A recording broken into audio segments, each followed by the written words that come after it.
Welcome back to Just Weirdly Blended. I'm Jesse. And I'm Tom. See, we got to switch it up still. I like to switch it up a little bit. You know? Well, I think I opened my mouth and you saw that. Well, because it gives us a countdown, So I don't know if it goes on 1 or 0. Or 3. I think it goes on 0. Should have went on 3. Yeah, I think it. Like that bird. Saw a video where this guy goes to release a fucking dove, and the dove decided not to fly off right away, and he fucking threw it on the ground. But he was able to pick it up, and it took off the next time. Yeah, he gave it a little kiss, and the thing was good. Probably just locked its knees and fainted. I guess. Don't lock your knees. We were warned about that when I took a police class. Like, don't stand at like too straight when you're standing at attention, because I was like a high school kid, so we were cops. Yeah.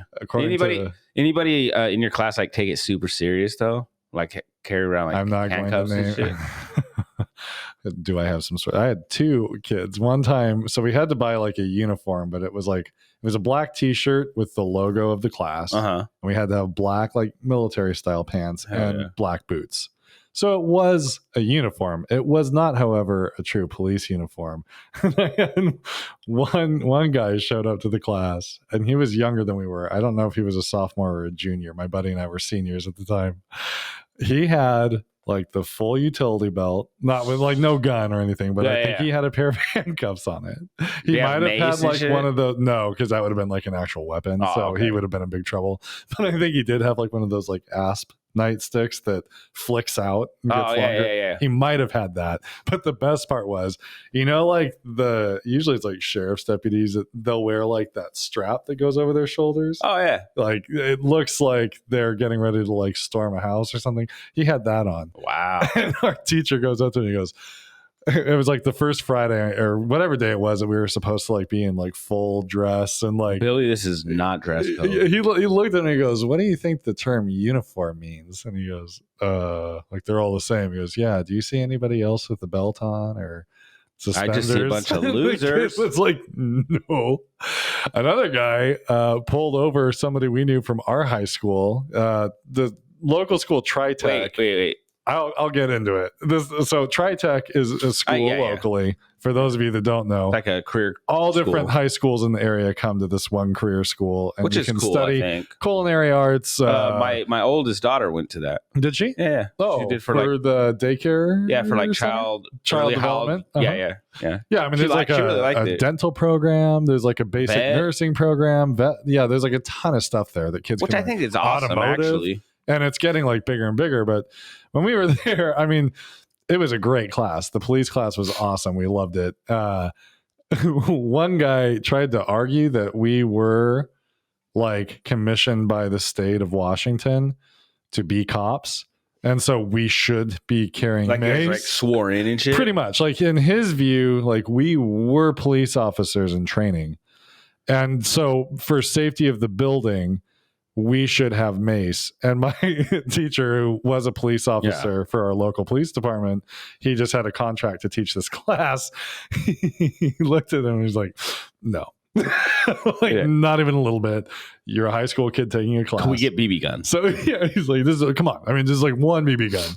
So he used to always wear like a cowboy hat when he would drive. So he had like this little pickup truck and he would wear his cowboy hat. Well, another guy I went to high school with who was not in our class and didn't know who this guy was like at lunch one day, he's like, "Dude, the craziest thing happened to me today." I'm like, "What?" He goes, "So this guy got behind me in his like little pickup and he turned his 4-way flashers on." And when I pulled over thinking something was wrong with my car, like he got out and like put his cowboy hat on his head. Oh shit. Like the way a cop would. And then walked up to me and asked, "Do you know why I pulled you over today?" Wow. And my buddy and I looked at each other and were like, "Oh fuck." I know who that is. Exactly. That's Jimmy. Who it was. Oh, it was so I mean, they're taking whatever. I mean, maybe he's a cop now. I was just gonna ask you, do you know anything? Last I heard, he's not, but I don't know.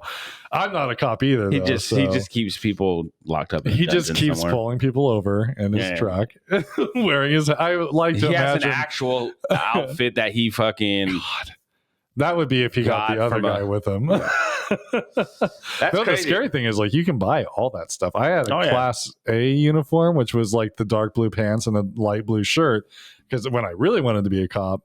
Actually, before I took that class, I was in that like what was it called? It was some like police academy cadet program, for kids. So not ROTC or anything. No, like it wasn't, because that's like military. Yeah. This was Explorer, Police Explorer. Okay, and you actually had to have this like uniform because sometimes they would have you like help out with the parade route or whatever. Oh. So I had that uniform, and it was crazy because once you order anything like that, you start getting like the police catalog sent to you, and it's this like thick catalog with everything. But to order from a police catalog, wouldn't you need some kind of like badge number? A lot of things, no. Some things, yes, but things that you would think that you would need, no. I mean, there's like definitely certain things, but like, you know, a lot of those light kits that go on cars, like the same light kit can be on a car that's like just like your municipal like warning lights, that kind of thing. Yeah. So it's kind of it was a little like shocking. Like, oh wow, like that's why crazy people pretend like they're cops. Well, I hate when people fucking get like a cop car from an auction. I know. And then they still have the fucking strobe on the side. I'm like, right, oh, man. I know. Or when people buy Explorers. I think it's really ironic that please don't all buy those a Ford old Explorer, Crown Victorias are now like drug cars. I know. They went the opposite way. They probably hauled so many people to prison in those, and now like drug dealers are driving them around to make their deals because they bought them at auction. Like, hell yeah, so it's great. Good times. Good $800, right? No, I mean, speaking of TriTech though, I think that's actually kind of a cool program. I think it's cool that like they have a program, and I think more schools need to do that where they're teaching kids like real practical skills. Yeah, because not everyone's going to come out to go to college. I wasn't. I went to college like, in my 30s, but straight out of high school, no, I wasn't trying to do that. Yeah. You know? No, I believe in education. I'm a teacher. I believe in it all the way. But I do think we need a well-rounded economy that doesn't require everyone to have a bachelor's or now master's degree to do any kind of simple job. Yeah. We really need to like diversify the requirement program to hold a job. Yeah. We have so many needs in job fields and so few people to take these jobs. We can't have a market need and not fill it.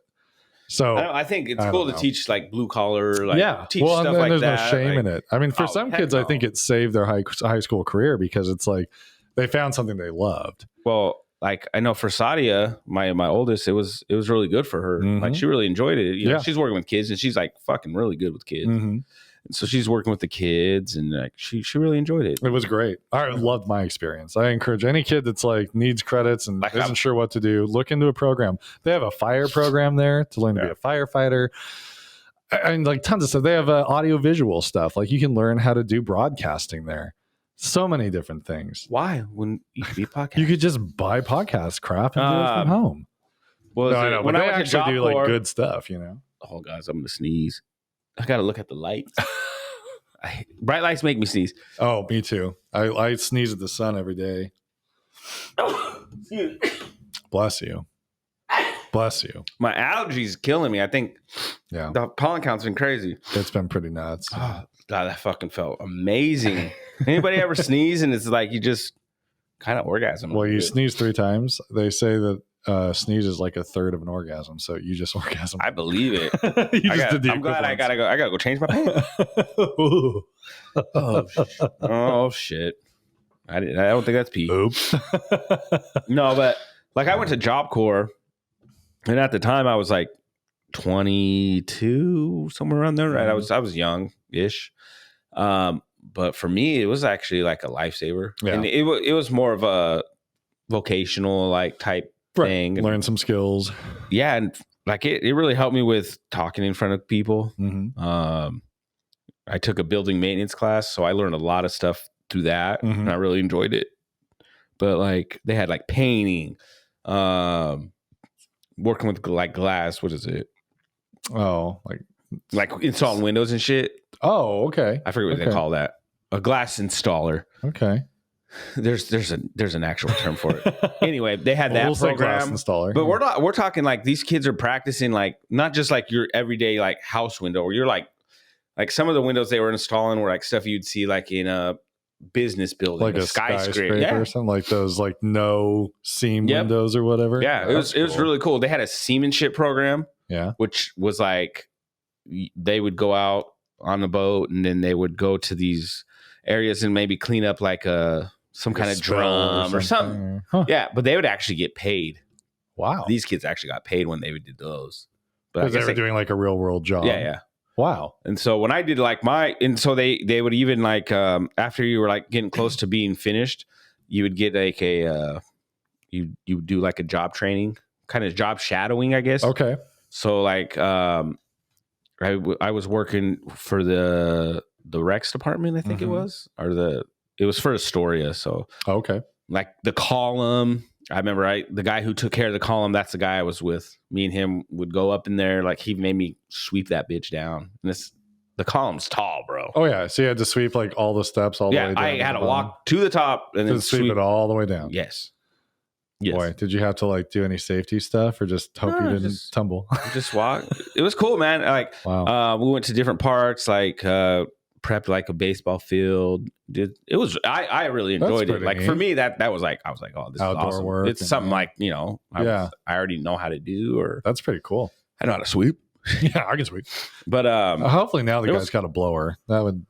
I don't even know if he's still doing it, but it was cool. He was cool. I can't remember his name, but he was a really cool guy. Huh. Kind of a hard ass. Mm-hmm. People would think. But he was cool with me. But in a good way, maybe? Yeah. He was just, an old timey guy, So that's done, so like for him, home. Like that's how he grew up. You know what I mean?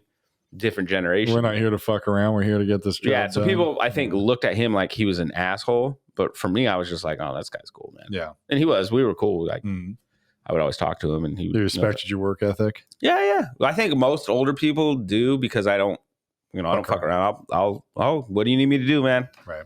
All right, let's go pick up this shit. Go do that. I don't, I'm not going to complain. Right. In my head, I might be bitching about something. But you're going to be quiet. As soon as he said, you got to walk up there, I'm like, all right, yeah, let's go. But really, I'm like, fuck, man, that's all the way up there, huh? That's pretty tall. But he gave me these cups. So he gave me a box full. It was probably like 100, I want to say maybe 32-ounce cups. They were like souvenir cups that you could purchase at like the souvenir store. Yeah. They had the column on them. So he gave them to me. And so I would give them to students at a Job Corps. Uh-huh. And so there's all these students at one point would be at because, like you had like drinks, like a fountain machine and everything. Yeah. So people filling their sodas up with them. Because I would trade them for like it was like prison. I traded for like ramen. Cigarettes and yeah, man. I didn't smoke. I sold cigarettes, but so it really was prison. No, I would sell them by like I would sell the cigarette individually, so I'd actually double my money. Prison. Yeah, I would double my money, and I didn't. I mean, I'm not a smoker, and that is hysterical. No, dude, like. So you guys got out in the morning. You did a job. Yeah. You sold some swag. Hell yeah, dude. And then I'm like one of the older guys at that time because it's like 16 to 23 is what you have to be to go to Job Corps. Okay. Which I think I've talked about this. It's really odd that you got 23-year-olds and 16-year-olds. Like, that's weird. Sure. But I mean, it was really cool.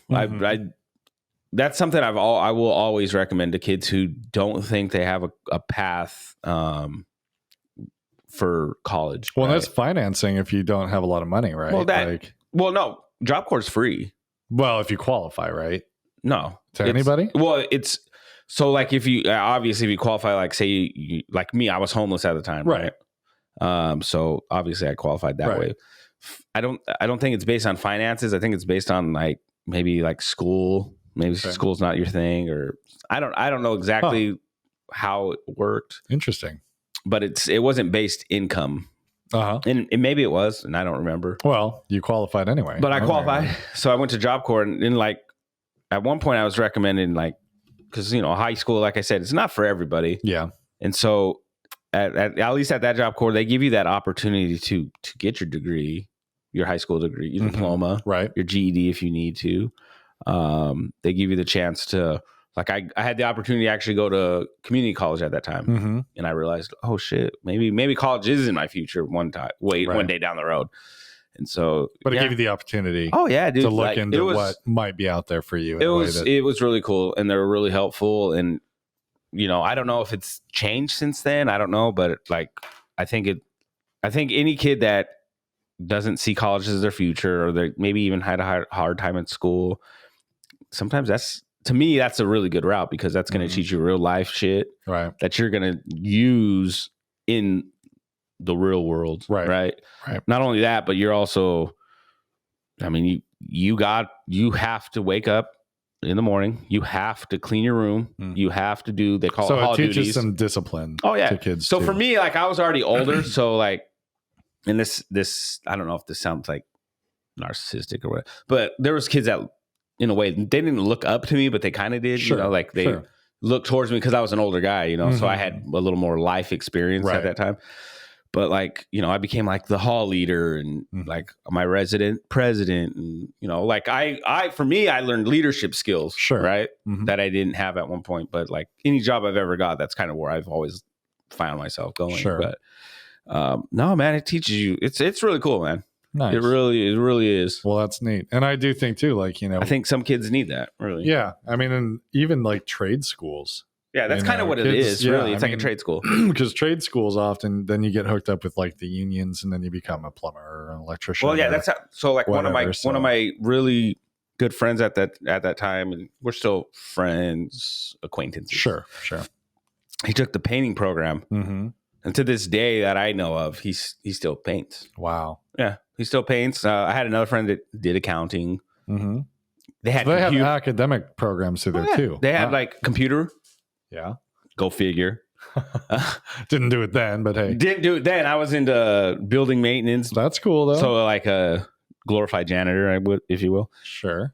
But I learned a lot of little things doing that. Yeah. But then obviously now I work on computers. Yeah. You're never too old to learn new tricks. That's true. Because I was in my 30s when I learned how to fix computers. I'm 41 now. So. Yeah. Well, it's very true. Cool. Never give up. It's never too late. Never gonna give you Rick Ross. Yeah, Rick Ross. Rick Roll or whatever. What? Rick Astley. Is that what it is? Yeah. Rick Ross is a rapper. Okay. Rick Ross. I would love to hear that remix. It'd be pretty good, probably. Motherfucker, I'm never gonna get.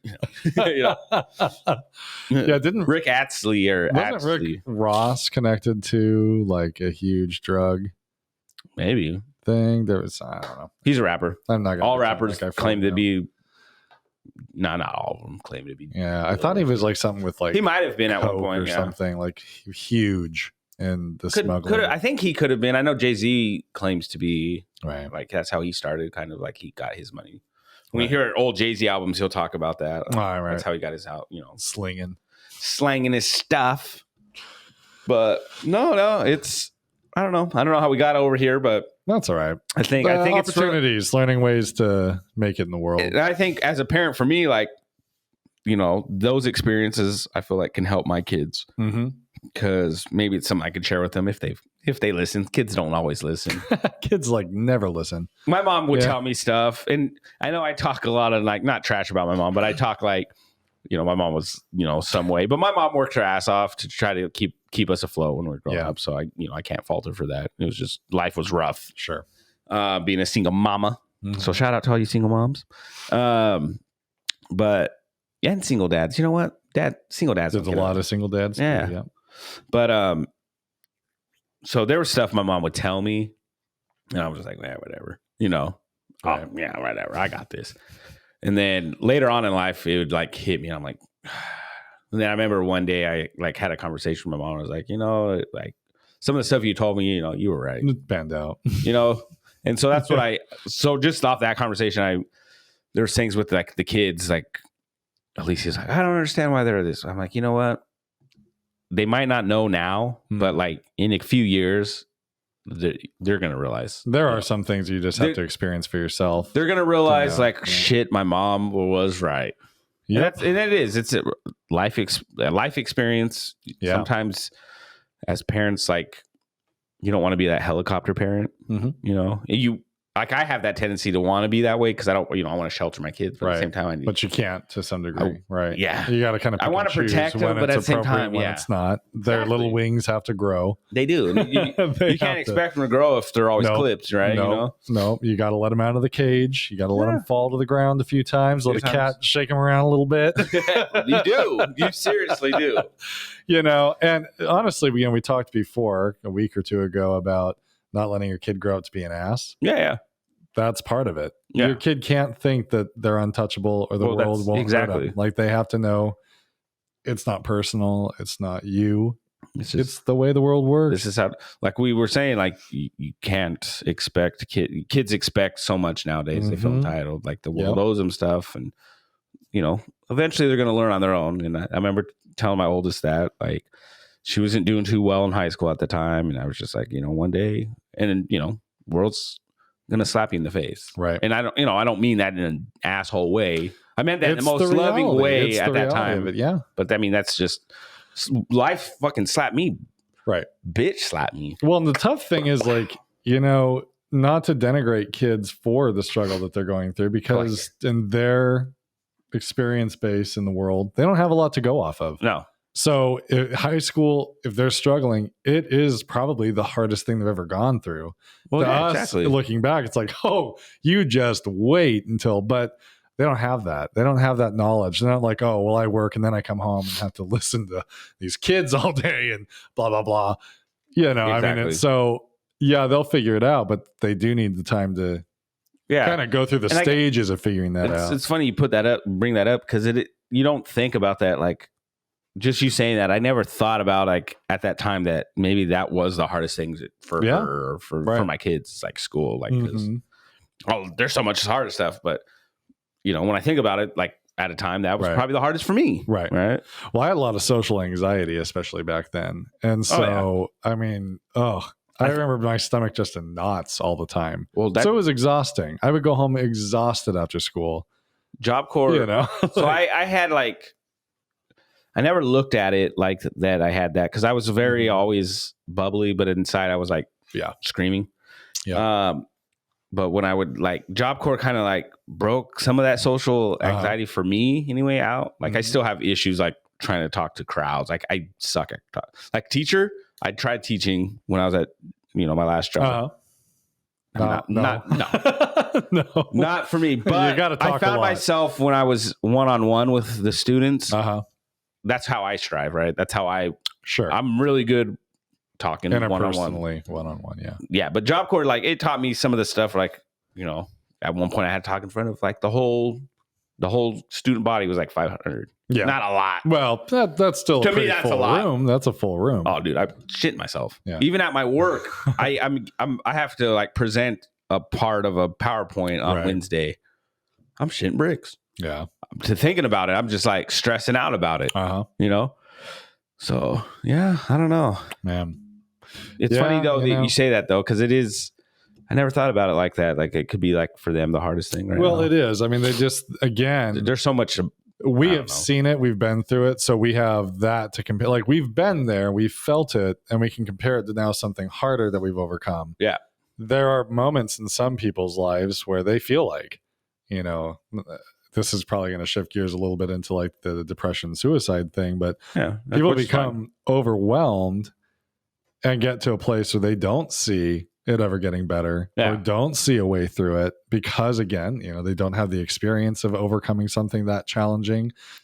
Whatever's going on in their life, it becomes easier just to let it all go. I mean, I don't mean that to sound dark light about it. I get what you're saying, it's though. Deeper than just letting go.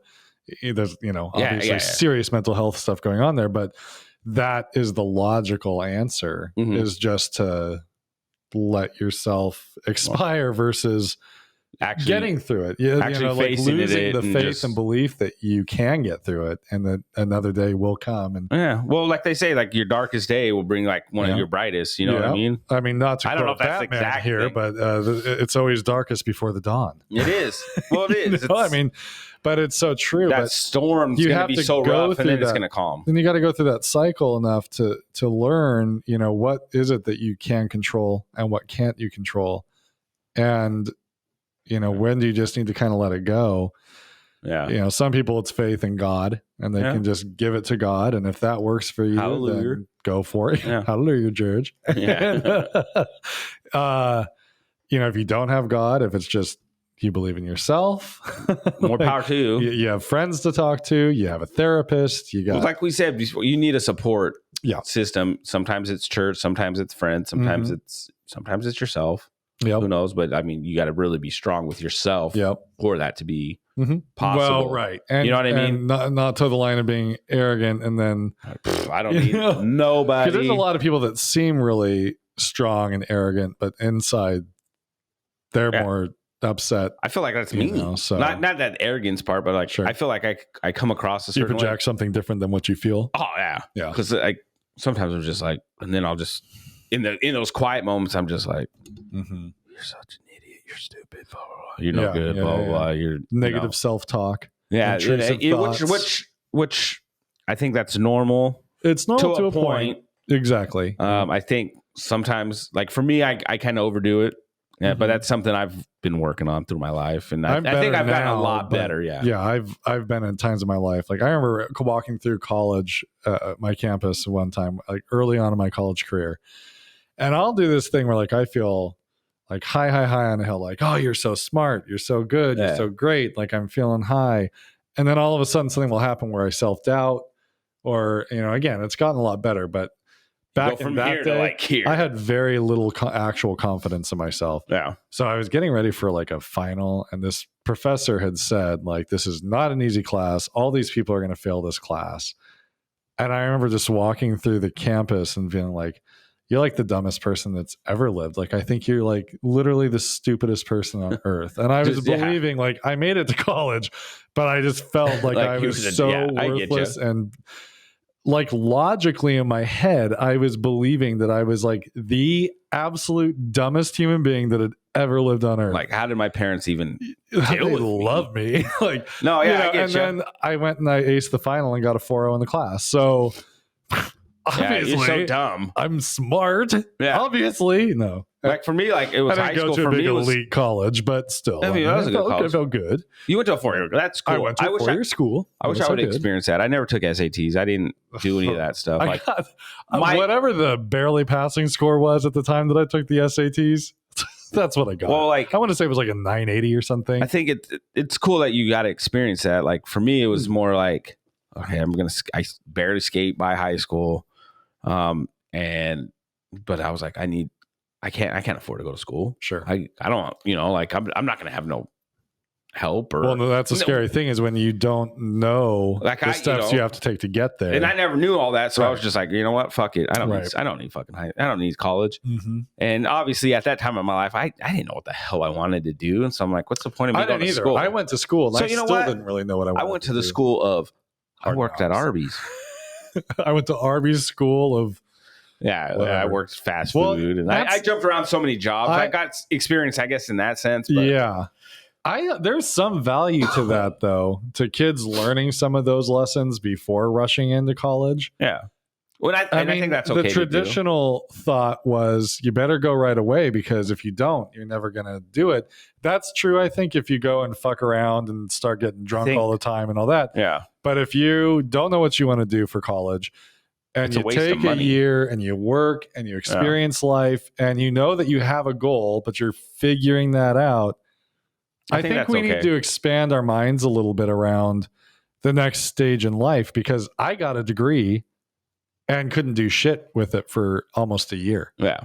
I finally went and worked for the school district and I didn't have a teaching degree then. Yeah. As a substitute paraeducator. Okay. So I went all around the district and helped out wherever they needed me to be. not as a sub teacher, but just as like the aide to teachers. Yeah. And then that led me into like, well, I need to just go get a teaching degree. Yeah. So I went back and finished that up and got that. And then I got a job as a teacher. So it's helped me a lot on the pay scale, which is good because I started out making more than I would have the other way. But in all reality, I would have been probably smarter to have not gone to college right away. Although the kid I don't know if it would have worked well for me. I don't know if I would have gone back. Well, you can't think about that because it's over. But I can't think about what if. But depending on the kid, I don't know. When you're 18, a lot of kids have no clue what they really want to do. You're asking a child, what is it you want to do with the rest of your life? Yeah. I want to be a porn star. How do I start? Where's the college for that? Go online. I know. Google search. But no, it's true. Like, no, I was 18. I had no idea what the fuck I wanted to do. Mm-hmm. I had no idea the direction I wanted to go. I thought military was the thing. Sure. So I went and took the ASVAB or whatever it was called. And I was like almost going to be a Marine. Mm-hmm. Like I enlisted, and then it was just like, something happened where they're like I had my ex-girlfriend at the time, her brother was like, don't do it. It's terrible because he just got out. And I'm like, oh shit. And so that put doubt in me. Right. So you didn't. So then after that, I was like, what am I going to do? Oh, let me just work at Arby's making $5.70 an hour. Now you would have made 15. Yeah, right. So I think that's something to be said, though, because I don't think college isn't for everybody, and I don't think people should push college on people. Well, I do have concerns about the college model. Yeah. I feel as an educator, it's turning too much into a business where everybody has to get a degree, and now not just a degree, but almost an advanced degree. Yeah. And at some point, it's like everyone can't have a bachelor's degree, because if every single person has a bachelor's degree, then you have to have advanced degrees. People shouldn't be massively indebted before they even start living their life. I mean, it's just getting to a point of like, are there not ways that we can maybe shift some of the experience into like work settings and not do that's formalized teaching? Like, I understand certain things and I'm not opposed at all to higher education, but I don't believe in a system where the government pays for everybody to go to college. And I also don't think we should have an economy where everything requires it. Yeah. Like, so the position I'm in now, and this just happened to be that I had a college degree at this moment in my life. I went for my bachelor's in computer science. And because at that point I was like, okay, this computer thing, I'm decent at it. Right. Let me just keep going with it. Let's see where it goes. Let me see what I like and don't like about it. And, like I said, there's things I do and don't like about it. But like the position I was applying for, I guess at the time you needed a bachelor's degree. And when I look at it for the position I'm in, although it's, you do a lot of little advanced things, I think work experience kind of trumps that. So everything I learned in college for my degree, there's not much I've done with it, right? Sure. Like all the stuff I know now is because I've been working in it. I've been taught from previous supervisors, or even some of my staff teach me things that I don't know. Or, there's that experience. There's that real life work experience that for me, I think not always, but I mean, there's certain jobs where it trumps. You don't need a fucking college degree. Yeah, I think the way that college has been looked at is like, it's almost kind of like an elitist idea. Yeah. Of like, you're going for culture and education. And well, let's get real. We're not going to college to run the Fortune 500 business for our father. Like, this isn't the 1920s where only rich kids go. Everyone's going now because not everyone, but a lot of people, because it's turning into a world that requires you to, or at least sells the idea that if you don't, you're never going to make it. Yeah. I don't know. I think we need to flip the switch on that economy wise little bit. I don't want to be in debt to Sallie Mae forever. Well, and just, I think I don't like having the feeling of having to jump through hoops. I remember at the time when I was getting my teaching degree, there were like 2 or 3 different things that felt like they were like assessing or attempting to credit you with the same exact skill.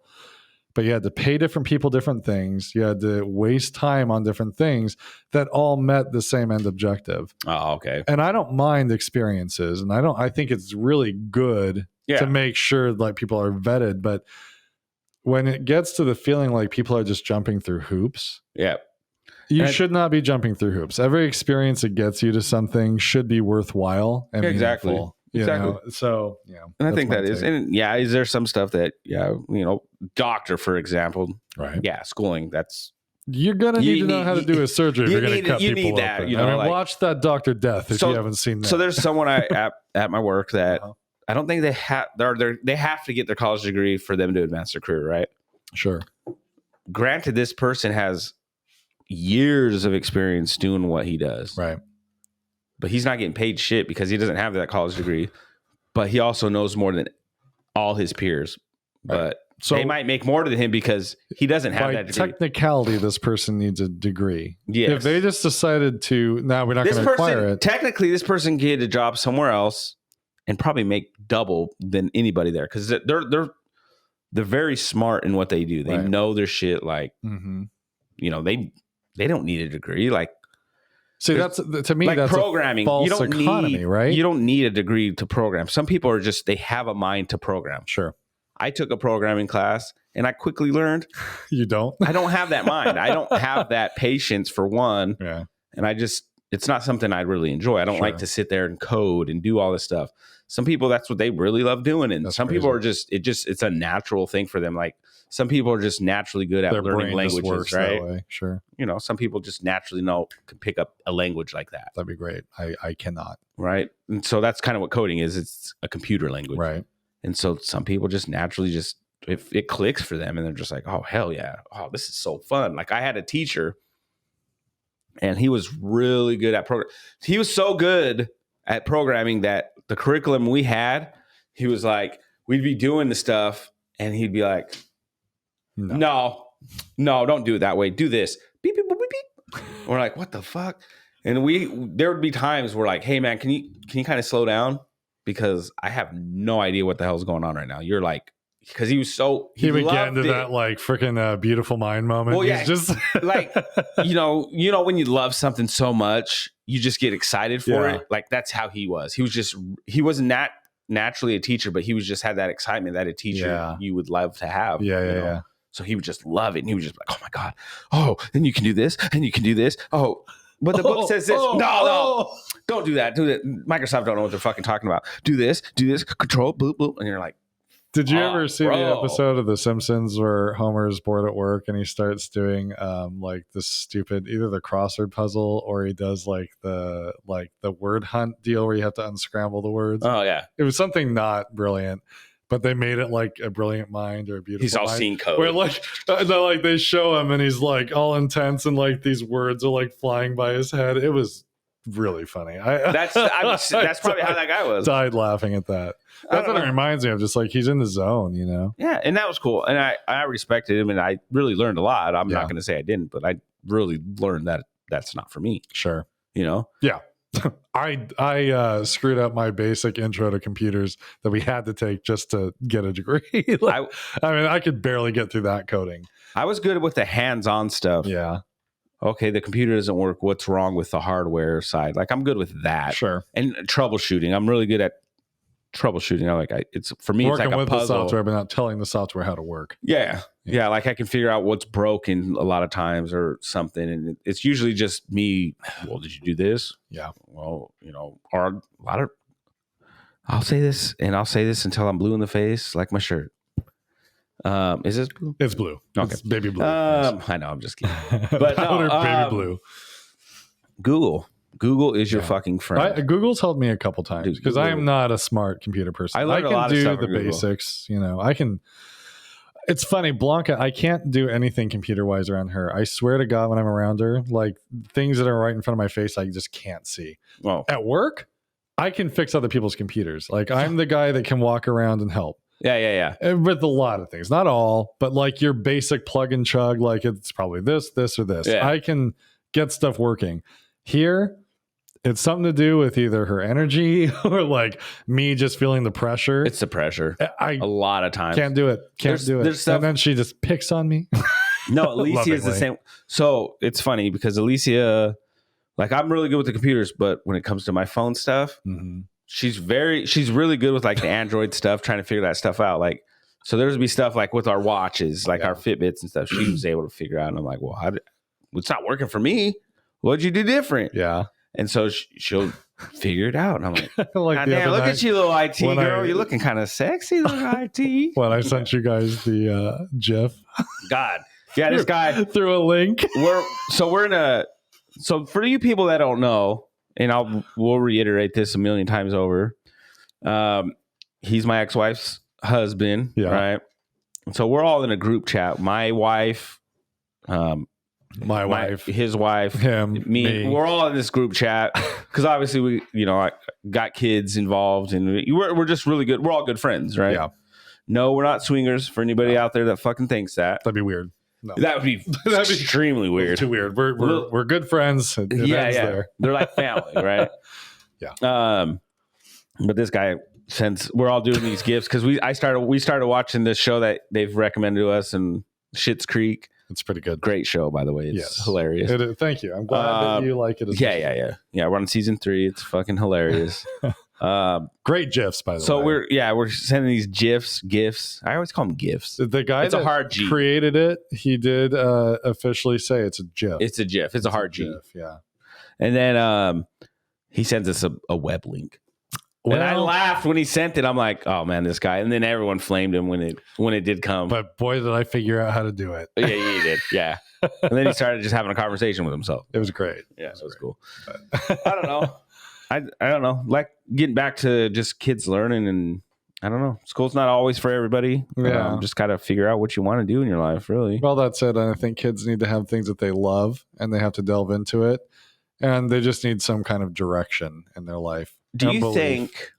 so growing up, for me anyway, there was a time in my life, for whatever reason, I wanted to be an engineer. Sure. I wanted to build bridges and do shit like that, right? Mm-hmm. Somewhere down that road that discouraged me. I don't know what it was. I don't know. But do you think like when you see your kids, like it's something they really enjoy, like, do you find yourself like encouraging them? Yeah. Like, oh, you know what? If this is something you do, like I found myself doing that. Like, so if you really want to do this, just keep doing it. It's going to suck. It's going to get hard, but you know what? Like, well, I'm trying to like help your kid find ways to make it a marketable skill. Like for example, Elliot loves the YouTube stuff, like all kids. Yeah. Helping them as they get older see it's not just there's a lot of work making involved. A little video. Like we know you got to learn how to edit the video. You got to learn how to market it. You got like there's a lot that can go into this that maybe they'll find like, okay, I'm not going to be a famous YouTuber, but I actually really enjoyed.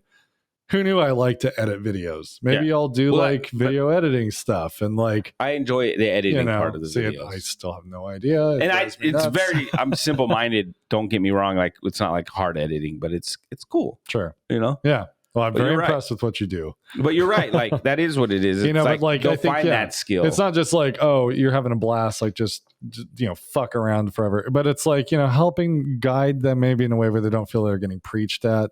But to see the avenues that they have available to them through that.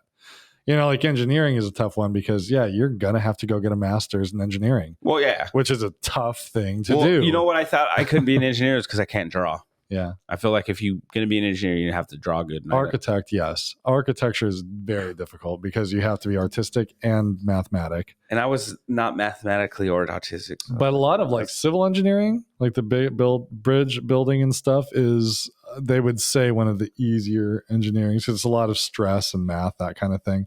I feel like that would be hard because there's like, okay, I'm going to build a bridge over here and I'm going to build a bridge over here. But we're going to do this in a way where they meet in the middle. Right. Boom, this bridge is perfect. I know if I built bridges, people would die all over the world. It'd be like, oh, fuck, we're off by 20 feet. Dude, I was we had talked about the Hoover Dam, right? Yeah.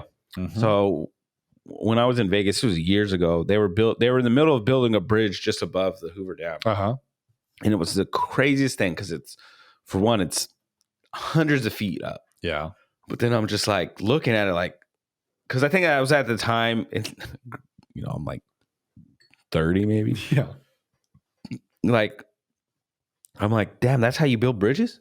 Because obviously they start on both sides. Yeah. It was just so hot. Yeah, it was so cool.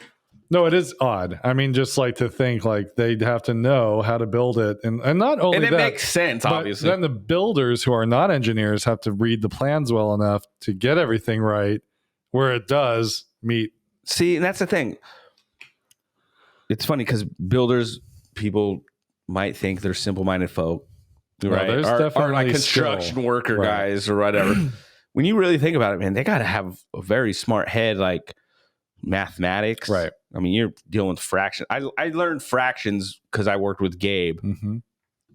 People might not think Gabe's the smartest dude in the world. That dude is he was really good with that stuff. Right. Like, well, and the way that he learned it was through practical implication of the skill. Yeah, so, exactly. Like it doesn't make sense maybe pencil and paper, but when you think about it as like painting a wall or. Yeah. So a good example of that, I remember, so to become a teacher, you have to take this like before test. It's called the West B. And then you had to take a West E series. And that was all the tests of all the different content areas that you were going to have to teach. Yeah. So on this West E, they had like there was like I forget how it was. There were 2 basic tests you had to take. And that was like, I think it was like your reading and writing. And then there's like a math section. And in the math section, there's a really simple question about you're going to paint a room. And you have a wall that's like this tall and this long, and the wall that's like same height, this long and this long and this long. I was so panicked and like stressed with the weight of this test. Like if I don't pass this, I don't get to teach. I sucked at test. So I'd have to take it again, which I could have done, but I didn't want to because I had so much test anxiety back then and everything. Oh yeah. So I just wanted to get it done. Well, luckily the way this test was, it was on computer, but you could go back and like take the questions again if something clicked. I was so stressed. It was like such a wrong number. Like what I was doing did not match any of the answers just a square available. Foot thing. It was just how much paint do I need to paint the room? Like how many square feet of wall? I knew how to do this. I had done it practically before. You do it all the time here.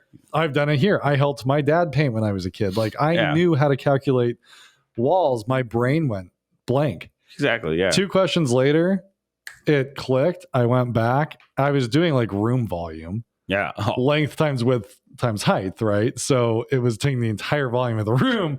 That's why the number was so 90,000 astronomical. Gallons. So like, I need a lot of fucking paint. What the fuck? So at that point, I just like took a breath. I was like, oh, like this. Just chill and do it. Our heads get in the way. Well, when I did the ASVAB, right, the military thing, they do a lot of like little questions like that. Like, okay, the cog's spinning this way and this way. Which way is this going to spin? The cock's spinning this way? The cog. Okay. Like gears. The cock is spinning this way. How many cocks are spinning? 6 cocks are spinning. I'm getting very distracted. Like, I'm so confused. What do you mean? I'm just trying to get away from all these cocks. But it was asking like questions like that. Yeah, I gotcha. Obviously, I sucked at tests back then because the same thing. I get test anxiety, and I was just like, and then I would rush. All right. And then, I don't know if I got it right or not. I work really hard really cool with my first graders. Like I make it a point to say, you that are doing this test the fastest, I'm not really interested in your score. I don't say it mean. I don't say it like that. But I feel like all young kids think that the faster you are, the smarter you are. That's how I used to think. And I make it a real, because I was in that boat. Like I was never the fastest in high school. Like and so I told my kids all the time, if you know you got everything right and you did it fast, like that's great. If you are the last kid that gets your test turned in, this is what I like, because I know that you read that question. I know you probably read it again. And I know that you know the answer you want before you turn it in. Yeah. So I actually like it when someone's the last person more than when they're the first person. And I try to build that in all throughout the year. Which is smart. And I've had kids that went from like failing their tests every week to blowing my mind. That's awesome. With how well they did at the end of the year, because they learned at that age how to take a test. Yeah. But it's like, I feel like the kids that feel that self-doubt need to learn it's not a weakness to be slow. Yeah. It's probably a skill. Now, in the beginning, is it a weakness? They probably don't read as well. They probably are struggling. But to turn that into a positive and feel like going slow and steady is good. Yeah. Like it's slow smart. and steady wins the race. It does. We read that story every year. No, that makes sense. I mean, I wish I would learn that, because there'd be times like I would be like, oh shit, I gotta hurry. Right. And then I was terrible at like second guessing myself. Yeah. Like to this day, I'm still do that when I'm like, why did I do that? I already knew. Just go with your fucking But gut. then you almost talk yourself out of it. You know? Yeah. So I'm a lot better than I used to be, but like now I'm like, okay, just not with tests, just with anything in general, right? Mm-hmm. It's like, okay, this is the right thing to do. Just go with it. Right. Oh, okay. And obviously comes that way. Yeah. But I don't know. I'm switching gears though. Mm-hmm. Our first sponsor. No, we don't got no sponsors. Not yet, but we had a good week. We did have a good week. We have lots of views. We have our views got some more subscribers. I know we spoke on YouTube, and man, sometimes it can be very discouraging when you see your numbers. One week it's like here, and the next week it's like here. Facebook stuff. They're like, oh, hey, you did pretty good. Oh, you fucking suck. Like, so I stopped looking at Facebook. Yeah, I look at like YouTube. TikTok, I still haven't figured out. Instagram, same. But YouTube, it's like 1 week you're here, next week you're here for a while, and then like this week we went up, and it's like, oh sweet, and and it feels good. Yeah, is it crazy amounts? To us it is, but to us it's insanely cool. I love it. When you beat 1,000 views, that's cool. We're over 1,500 views on a few videos in less than a week. We have almost half of 100 subscribers. I mean, it's crazy cool. Who cares? Like, the fact is we started with 0 on everything, and now look at us. But this is the thing, tying that conversation into the education conversation. It's all the same. Yep. You give up, you're never going to get anywhere. No, you just got to keep. It doesn't matter where you are. Just keep making those little steps. Exactly. And it adds up. I mean, it's going to be frustrating. You're going to feel discouraged, but like to power through that is like kind of the skill right there, right? You got to, okay, you know what? It's all right. It's all right. Let's keep doing it. You got to beat that self-doubt and fear. You just got to that's what's going to stop you. Yeah. Because there's been times where I'm just like, I don't want to do this. I haven't been seriously like that, but at the same time it's we get frustrated, or it is frustrating because and it could be just our thought, I guess.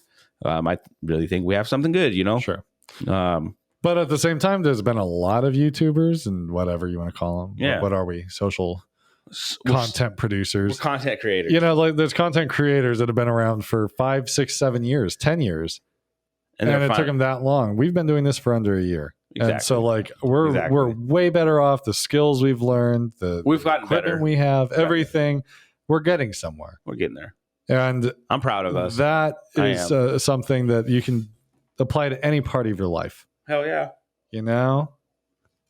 So yeah. But like I said, I don't know.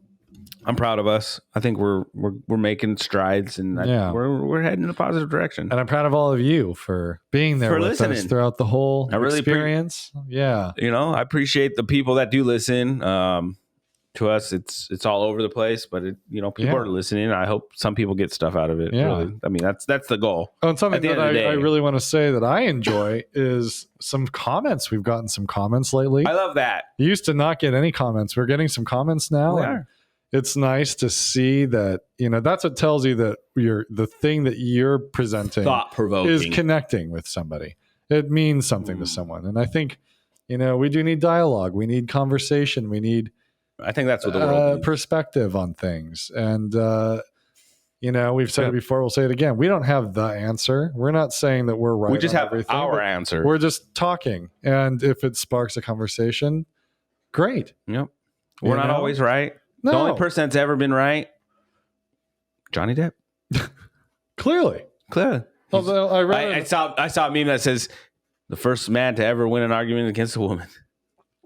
Yeah, I don't know how he did it. He's gonna own that one forever. The funny thing is, though, like I kept saying, like there's all these articles. So like I look at NPR articles a lot, and they're saying like all these experts in Hollywood are saying that both sides have been so like depleted by this case. Like Both of them are going to struggle in Hollywood, and they've really lost. Johnny Depp already got a role. I'm like laughing because I'm like, I don't know who they're interviewing, because when I go on Facebook, every girl that I've been friends with that was like, dude, I'm not even for women girls. rights and stuff. No, I'm just like saying like these like hardcore like feminists, like she says that she was abused. She says that they want nothing to do with her and are like Johnny Depp won. Hooray. I'm thinking, no, that's not. Both sides did not lose equally. I want to say Johnny Depp got offered a deal for a movie already. I think he's already getting his career back. And I hope that she was lying. I mean, I hope that there wasn't truth to the things that she was saying. It sure didn't look like there was much stock in it.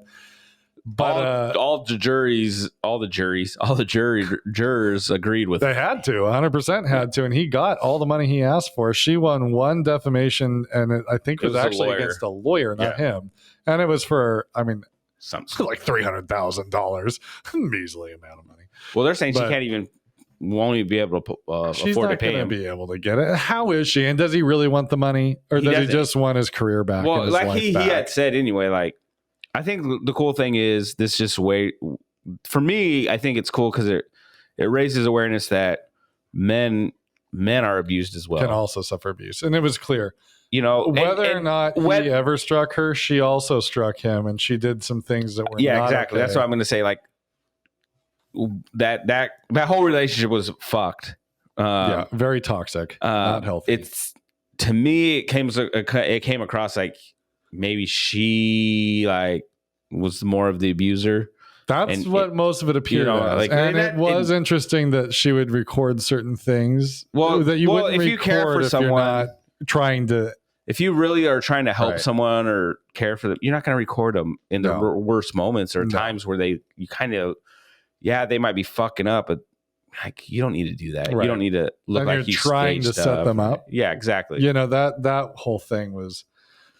That's something's wrong with you. I don't know. And it's true. And Louie, my mother-in-law, your former mother-in-law, she was bringing up because, she's had kids that dealt with some of this stuff. And, and so she and her husband now has gone through some relationships that weren't the nicest. And so she was saying that there is kind of a need to have that other side of the conversation. You do. Abuse is abuse. Abuse is abuse. And I don't think we've had my men have been at the caboose. Well, my irritants with the modern society is like there is a narrative and there's not a narrative. And it's all narrative driven. It's not actual conversation. And almost everything that we discuss these days, there's no real conversation. It is like black and white. This is the conversation that we're going to have. It doesn't really work that way. Yeah. I mean, and men are, I think, more guilty in this than women are. It's not really women's fault that we don't take abuse of men seriously. Men don't take it seriously. No, we hide that shit. If you were a police officer and you showed up and a guy was punched by his wife, would you think of it the same as him punching her? No, you wouldn't. No, because you think, oh, he could probably kill her, and this bitch can't even defend himself. Yeah. But we really need to change the viewpoint. It's all a mindset. Violence really. is A-okay. I mean, if you saw a guy punch his girl... Did you say violence is okay? No. Well, if I said it, that's not what I meant. I get what you're saying. Okay, what I mean to say is A-okay. Violence is okay to a lot of people. If you saw a girl and a guy, they were out drinking, and he was being kind of like stupid, and a girl slapped him in the face and told him to shut the fuck up and whatever... People would just keep walking. They would bat their eye. We really wouldn't stop and think twice. If a guy did turn that same behavior around, it's a completely different reaction. Am I saying that it should be where both people can hit each other? No, I'm saying it should be where neither hits each other. Well, you should be able to look at it the same too, though. Right? I think. Well, that's we've got a lot of work to do when it comes to respect, and I don't think it's gonna take a while before it gets to that point. Well, it is, and there was a time in our world history where women could just be beaten for the sense of she needs to be respectful to her husband. My sandwich ain't made. You looked at me funny. You were walking next to me. What the fuck? You're showing too much cleavage. I mean, Suzanne, pow, what a thing to slap her for. I know. But I mean, so thank God we've at least come this far where we at least say we don't believe. Well, just kind of, I guess, like you said, obviously this trial's been talked about crazy amounts, and so I'm not trying to get into that, but there was a saying where she was like, what I slapped you, I didn't hit you, or something stupid. She was arguing about, she couldn't remember if it was a closed fist or an open. It doesn't fucking matter anyway. He's fine. Yeah, but that is what she said. Whatever she had said, if you would have flipped that and the guy said that, it's like, oh, hell. Well, and here's the thing. Well, by law, no, that's not true. A closed fist versus an open hand are very different things. The fact that she even like went back and said, whether it was closed or whether it was like whatever, like grow up, you fucking bitch, is basically what she said to him. But let's say a guy says that same thing. That's going to be looked at differently. Yeah, exactly. That's what if I hit Blanca and she's complaining to you and I'm saying, well, it might have been closed, it might have been open, I don't fucking know. Yeah, I would even look at you different. Yeah, I still hit. I did not hit her. I'm just saying in that scenario, he wouldn't be here. Not because of me, because of her. She would have killed me. But I think Alicia would have helped. You know what I mean? It is a very different viewpoint, and that part needs to change because violence is violence. Like violence. There's I don't know, and I mean, a brother-in-law got run over by domestic violence. Yeah, got hit. He kind of stepped out on the road too. But yeah, I remember. I wasn't there at that time, but yeah, I remember the story. I was not there at that time either. You were more there than I was. Well, I wasn't even there because I was like not even in the picture either at that time. Well, the story I told, I'm like, but dang. From what I've heard, there was a lot of issues. Oh, that relationship was great. So I don't know. Just it's a messy thing. Yeah. Just be nice to each other. Yeah, which brings me up to what I was trying to get at before we went on that rampage. Okay, great. So I'm going to go to a different side of things. Okay. Kind of a more peaceful. Peaceful, I don't know. Yeah, let's be peaceful. So I got a thing. I just seen this video, and so then it made me think, because nowadays society's a little different than it was when I was growing up or you were growing up. Absolutely. So the question is, should a guy pay on the first date? You know? Yeah. Like typically, like for me, that's my intuition would be yes. Exactly. That's how I am. And I think there's still enough from what I've heard. But do you think women want a guy to pay on the first date nowadays? I think depending on where you live, like I think. Do you think some girls feel like, oh, I can't do it myself? I can't pay for myself. I almost look at it in like political terms. Like I think we live in a pretty like conservative area, more traditional values. If we were in like Seattle or I think somewhere else, women that are more based in traditional values, they're not necessarily in the same mindset as maybe some younger women today. I hear a lot of women that I've worked with, and I only know from the women I've worked with, so I don't know. But I've heard, not necessarily me personally conversing, but just you overhear them talking, or something will come up in a group conversation. Girl, what you talking about? That's they'll just say like, no, like I like a guy to hold the door. So I think it just really depends on what subset you're talking about. And I guess that's the thing too. Like you don't know. Like obviously, you could be dating a girl that's very. But how many women's right? You know, like I mean, I would take a free meal. I mean, if you want it to be fair, then pay for me. Like for me, like I'm traditional in the sense that. Do I believe like a woman needs to be in the kitchen and shit? No, I don't believe that shit. Well, what's the intent? Am I buying you a meal to say that, I'm buying a meal like you're my possession? Or am I buying you a meal as like a show of, I guess, respect? Or like, I've bought meals for first dates, and I'm not expecting us to go back to that place and, have sex, or I'm not expecting anything. I'm just traditionally like, I don't feel comfortable for me having her pay. And that's just who I am. Mm-hmm. Now, is that the sense for everybody? Probably not, but I think the question is how because we're not in that situation, thank God. I wouldn't want to have to. Well, even when I had my first date with Alicia, like I paid, like but I don't even think. But she even gave me money at one point. In our era, though, even then, I think women to that point, it still wasn't like kids, if you will, today that are coming up. Like, I think it was still not a big deal. Like even if somebody might be offended by it, it was still sort of like the custom norm. It's custom, yeah. I don't know how it is with like 18 to like 25-year-olds now. So when I was watching that video, some of them come across, they were like, "No, I don't think that's okay. I don't want him to pay." Or one girl was like, "No, man, you want to go halves? You want to pay us both pay?" Well, so then, and that which is cool. Which I think that's a cool way. I'd go halves too. If you're on a date.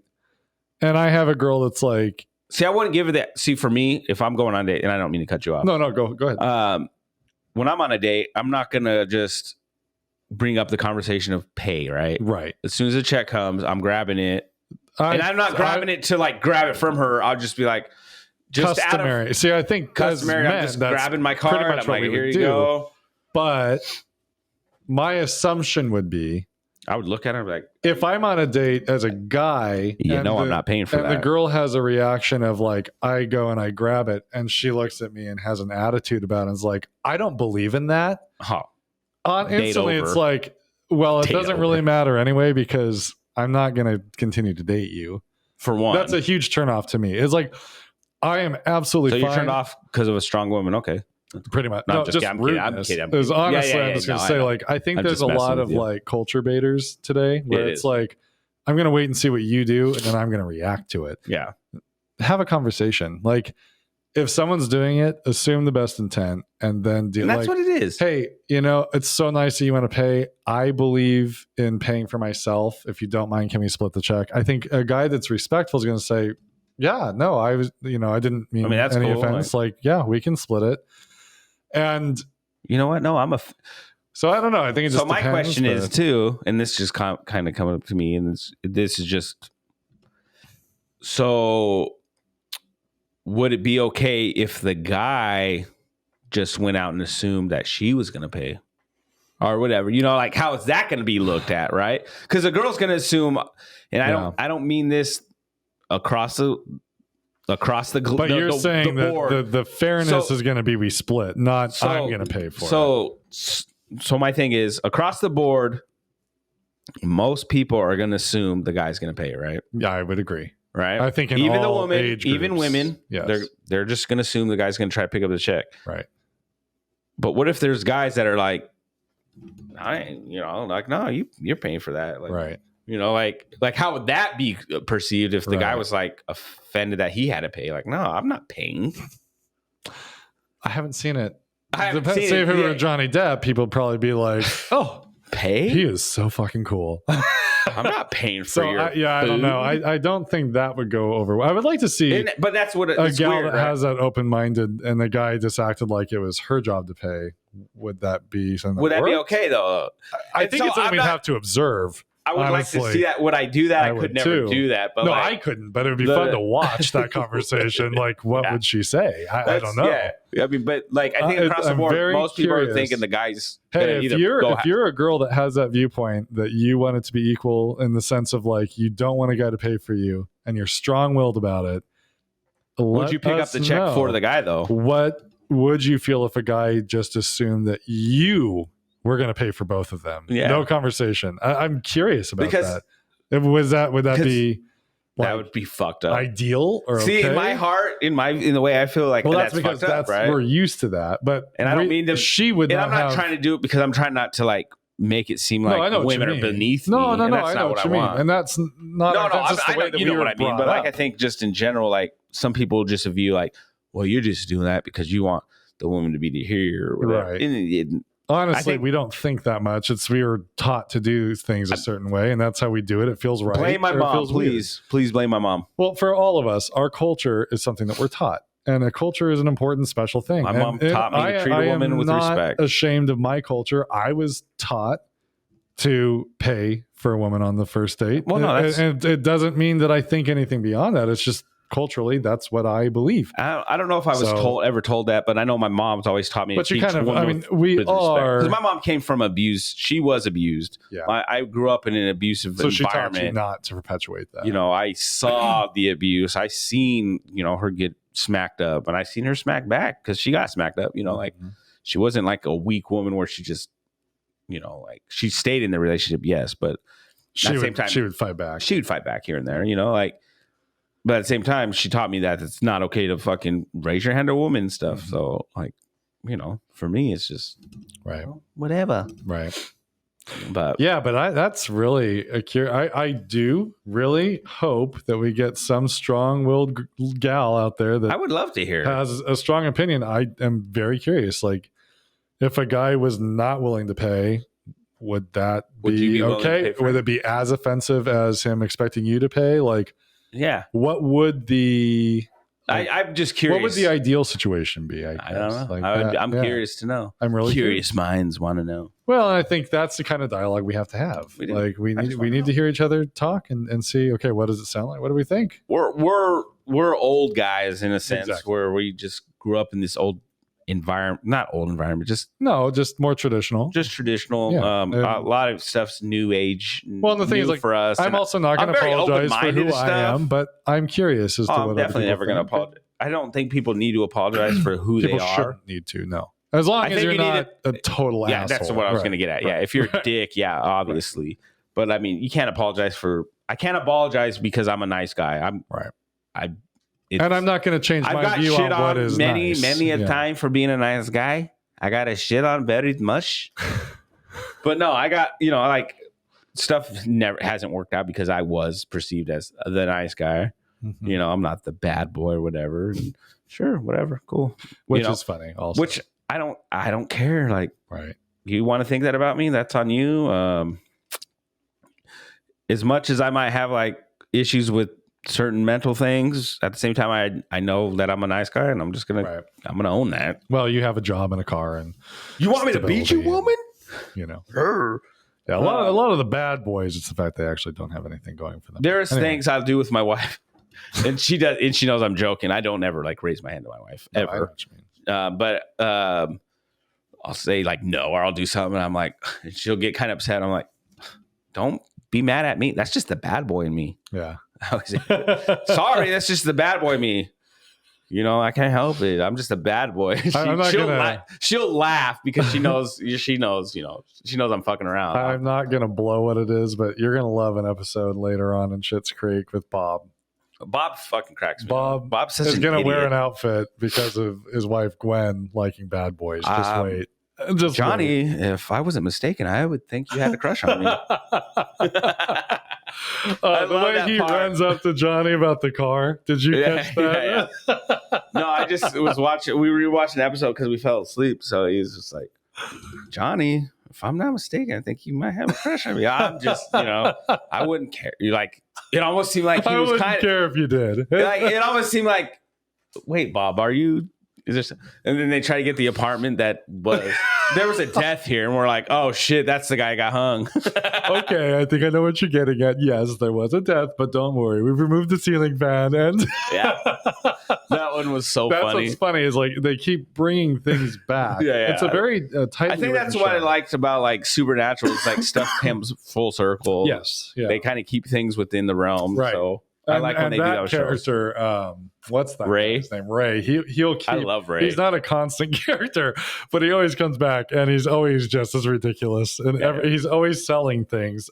Well, he's the only salesman in the town. I know. It's good. It's good stuff. I think the last thing I have before we finish up here is kind of on the sense of I said about the first date thing. Yeah. Now that you guys are dating and you're married, so to.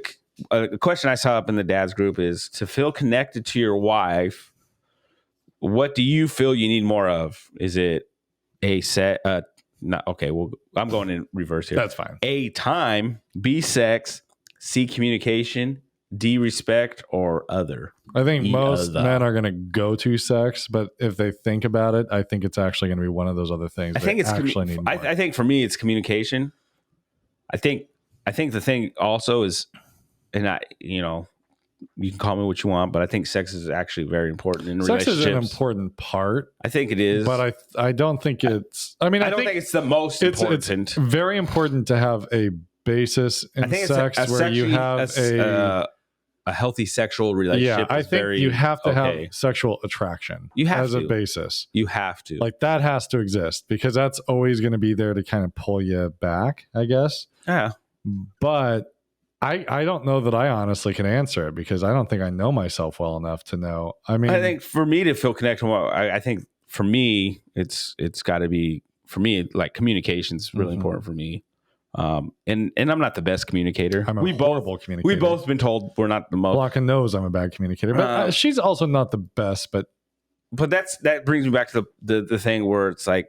As men and women, we kind of see differently sometimes. Well, she and I have very different styles. So her meaning and my meaning. Exactly. And that's how me and Alicia are. But I think that's because We also have different brains. You're a woman, you're right. She's a woman, you're a man. It's just we're always going to have that. Our starting point perspectives are just different. Yeah. Well, you might, in the end, you might realize, and I think that's why the communication is important, is because you'll realize, well, that's what I mean. Oh, well, but that's do what you I mean. feel tighter or more connected at any time than when you've had a fight, like an argument, and it results in you hearing them come to more of like a straightforward how they're feeling that you didn't realize, love that. Or you realize how you're feeling about something. Yeah. One of the two breaks through something that they didn't even start with, and all of a sudden you're like, oh. Yeah. No, I've had. I think that's where you like grow as a couple. Right. So when you have those breakthrough moments, I think communication, and I've said this since I was a young little lad growing up in the ghetto. In the ghetto, communication is just so important in any relationship, and I don't mean that in a marriage, just in friendship and anything. You got to have that open line, and if you can realize, like, when your wife or husband says, like, hey, you were kind of a douche because of this, and this, and then you sit back and you're able to, like, you know what, you're right, I was a dick, and I'm sorry. I shouldn't have done that. And the reason maybe I felt that way is because of this or this, that, you triggered this or something. And they might not like that. I think that's the thing is like, as I got older, is realizing I'm going to say things that maybe my wife's not going to like. Right. But at the same time, at the end of the day, she's going to realize that it's coming from the heart and that it's not coming from a mean place. It's just coming from, this is how I felt.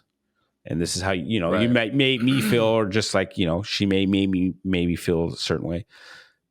But I didn't mean anything ill towards this. And so when you have those that communication, it's just like, oh, well, fuck yeah. Okay. And then you feel just connected. Like me and Alicia, I think communication wise have pretty healthy communication. Is it? Do I always communicate right? No, I don't. It's impossible. Sometimes I fuck up. Sometimes I'm like, oh. Or I get literal and I'll assume she really meant that. And then at the end, she's like, that's not what I fucking meant. And I'm like, today, like, it was one, like, oh, you drank all my liquor. And I'm like, I didn't drink it. And I looked at it like she really might have thought that. And then when she was like, I had text her, oh, you left it here. She goes, that's what I said. But I wasn't listening, obviously, because I was like already like, she thinks I'm a drunk. Or whatever. Well, I know Blanc and I lately, I have gotten pretty bad with my joking with her. Like, she's a button pusher, and she is a strong-willed person. Mm-hmm. So she seems very tough and strong. So my response sometimes is to get, like, I'll kind of let loose with joking. And it's kind of gotten to the point where she's felt like I've been mean to her at times. Probably because she's not used to the level. Well, but hearing her say it, my perspective of her is she can dish out. You should be able to handle it.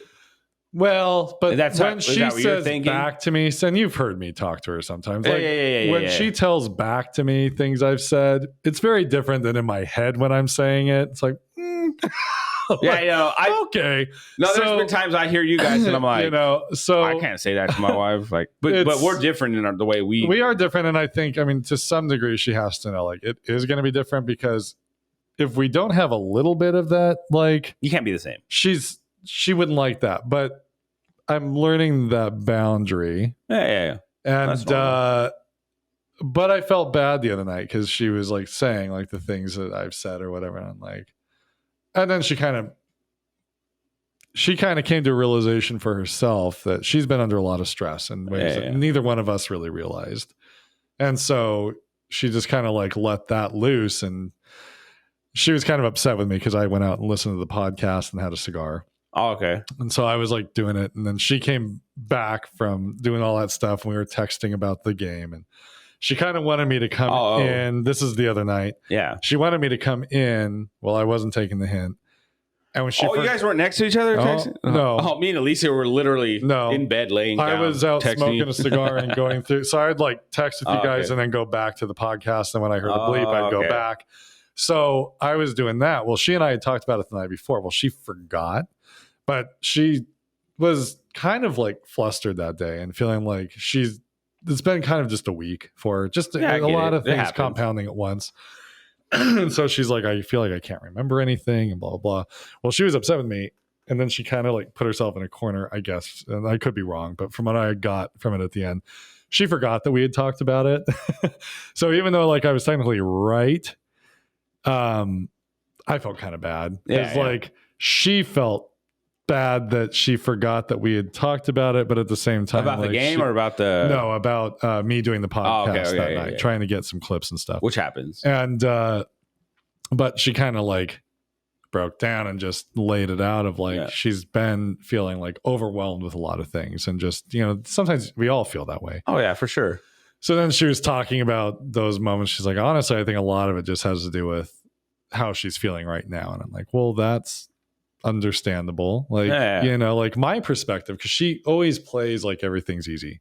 Like she'll joke about how easy her job is and blah, blah, blah, blah, blah. And I know it's not really true, but that's all she ever says. Yeah. She was just saying it the other day. My feeling is like, well, gosh, all you're doing is like sitting around at home. Like, I don't really think that, but it's like, that's the perspective that you're given. Yeah. So, I mean, I don't have a lot of downtime at work. So it's like, it's just anytime I hear anybody say that they're doing anything fun, I'm like, oh God, that must be the life. So, well, which I can see, but like hearing her just say, like, we've had a lot of stuff going on just with the house and stuff, trying to get contractors and things like that. And I think it's just all kind of like hitting, it all so I'm like, well, babe, like, thanks for letting me know. I can do this and this and this. And you don't have to deal with that. Like, I've been there. That's the communication part. And I'm way worse than she is about that. And she'll even call me out on it now. Like it used to be like we get in big old arguments and she'd be mad at me for 3 days. And now she doesn't get mad at me anymore. She's just like, I can tell something's bothering you. You need to take some time to figure it out and then tell me what it is so we can fix it. Yeah. And sometimes I'll figure that out and pull my head on my ass. And like sometimes you don't. And sometimes I just don't know. Like it's so weird as a male. Like half the time I feel like I don't honestly know. I feel the same way. Yeah. I think that's a man thing. I think women know. And then I've been accused of lying sometimes because I'm not fully aware of it or why. I don't think but men emotionally, we don't vibe and we don't. I'm emotionally stupid. We don't think the same like that, where it's like I don't know. We just have a different way to look at our emotions than a woman does. Women are very emotionally aware of things. Men, we're I don't think we are. Well, I think I have a very like a mental wall. Like I think I'm a well-adjusted man that like I don't have any big issues, but I do have sort of an emotional wall, like a disconnect between my mental emotional side and my actual like emotions. I don't have a real understanding or link, I guess, of my motive and something. Like if I said something some way, I'm probably just irritated for something and don't really know why. And then later she makes a convincing argument.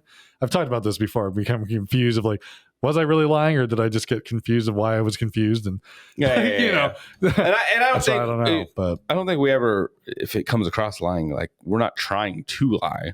No, you know what I mean? I don't think we just don't understand maybe the question. But once she convinces me, then I'm confused and I'm just like, I guess I did lie. I guess I am a big fat liar. My wife should be a lawyer. She's a very convincing. Oh no, arguer. I hated having arguments twist with her. Me into a pretzel until I'm like, okay, yeah, I think you're right. Me and her, I think that's where we didn't like, I don't know if that's why we didn't work, but like, I think that's why we didn't work. Cause I was never like, I'm like, I don't want to listen. See, and I can listen, but I'll also argue back. I am a little hot headed when it comes to that. Like if I feel attacked, like I'll kind of like, well, no, that's how I am. Jump right back.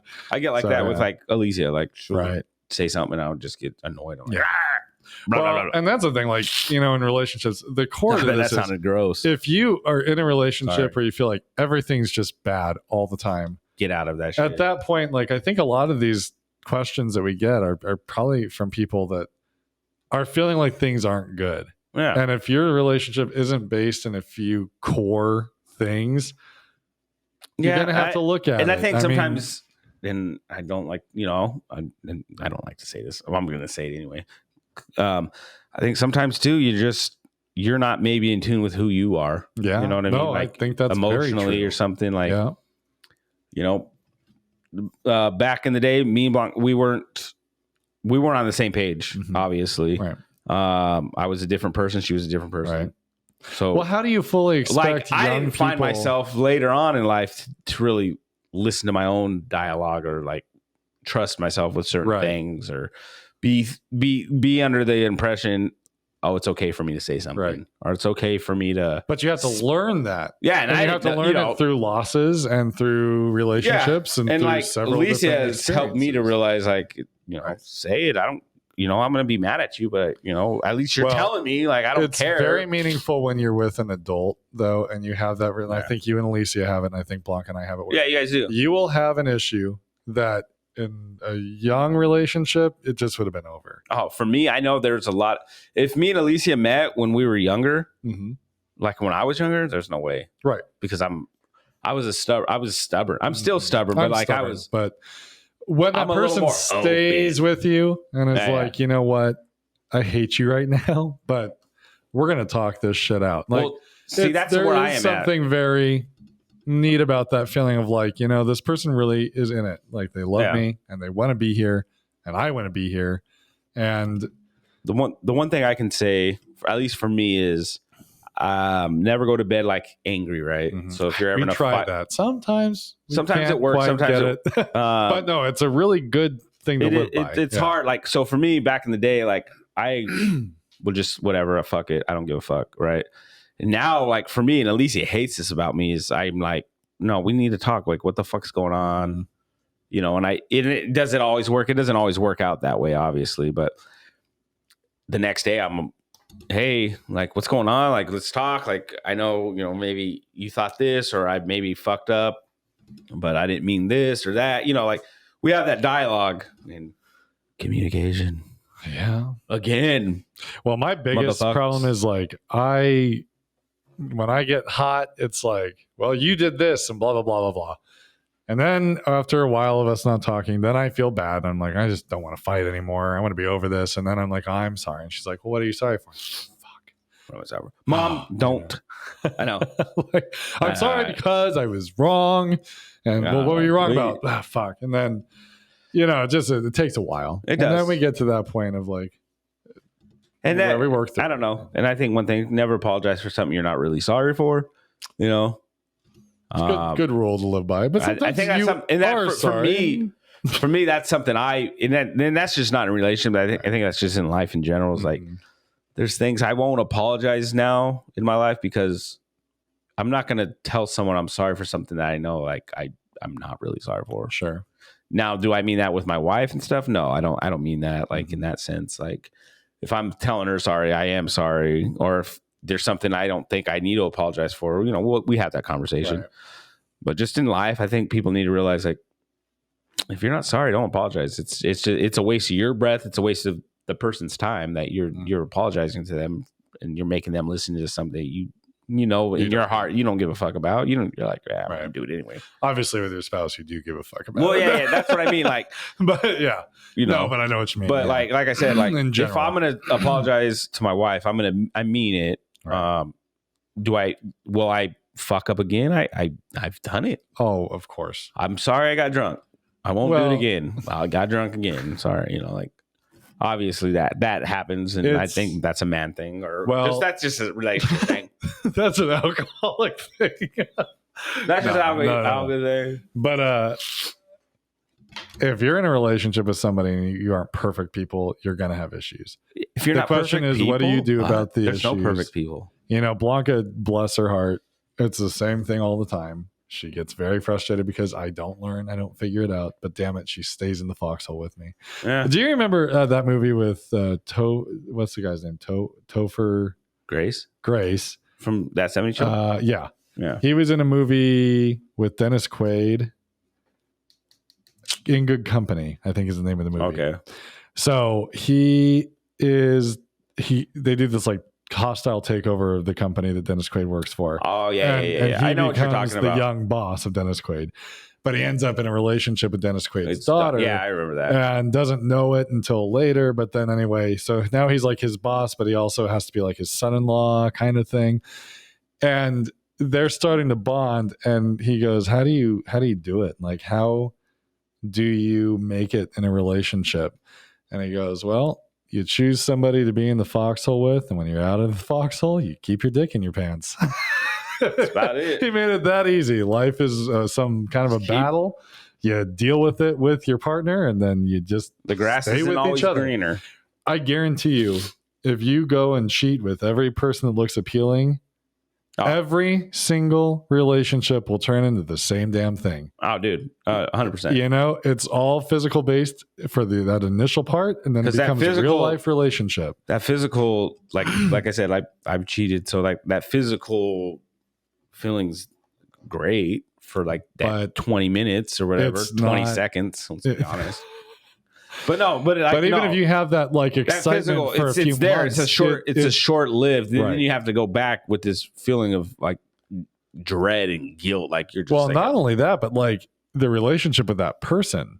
Yeah. Say you cheat on your wife. And you end up in a relationship with this girl that you're absolutely head over heels in love with again. Is that going to last until you die? No. Or is that going to become the new thing where we had a fight last night? God, it's going to be the same. She's on my case.